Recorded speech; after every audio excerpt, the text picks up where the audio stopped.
Questions for Dustin Fox. Dustin, it seems like you seem to save your best to the end. Once again, you had a takedown in the last period. Yeah. I guess why is that? Why has it not happened sooner? I don't think people appreciate how hard it is to go out there and just go, and really, especially in the big matches, it's harder to.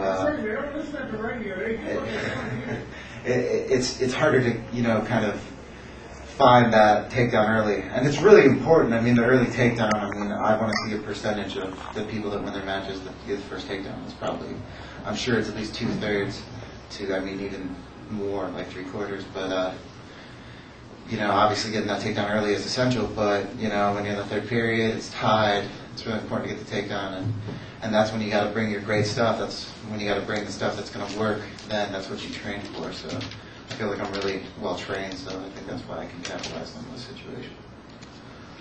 Dustin, I came a little late, so I apologize if this was already asked, but you seem really loose preparing for a match. You're out there jumping around, slapping your trainer.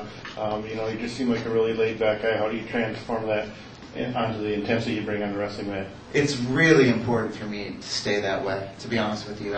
Some wrestlers get really uptight, and that's what they have to do. When I do that, I shut down. I kind of despair. I'm confident, but when I act like everything's okay, when I act like I'm completely normal, that's when I happen to function the best. So When you act like you're normal. Well, like act as I would normally. Yeah. I guess I want to talk to you about your relationship with J.D. Bergman. You knew him as a high school. He was a lighter weight at the time. You guys follow each other at all? And when he moved to heavyweight this year, what was your thought? JD stayed over at my mom's house. I went to Ohio State, was recruited by him, and we trained together for a very long time, 2 or 3 years. I've known him for 7 years now, off and on, and he's a great guy. He's a top-notch guy. I respect him a lot. And when he moved up to heavyweight, I was like, "Whoop, your mistake, buddy." Obviously I want to win. Obviously, I have to beat him if I want to win nationals. So, fortunately I've been successful twice. Hopefully the third time is the charm for him. But, I can't say enough about JD's character. I like him a lot. But, tomorrow I got to win, man. Having that relationship, is it? I know you're not thinking about this so often, or is it unfortunate that you have to wrestle a guy like that in the finals?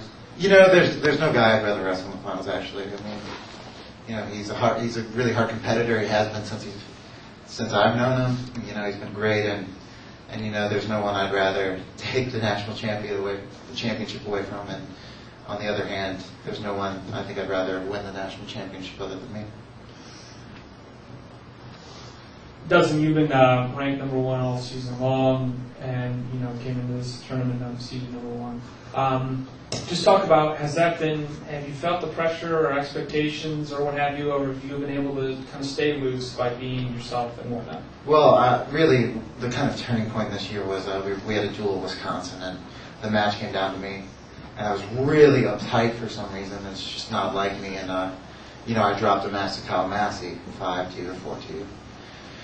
And it was at that point, it's like, why am I wasting so much energy being nervous? Why am I wasting so much energy trying to control the things I can? And I took a long, hard thought about it. I think, my coaches sat me down and were like, listen, just be you.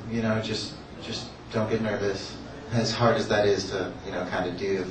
And, somehow I found a way to channel my energy before Big Tens, and, thankfully, I won Big Tens, and hopefully I can come away with the national title.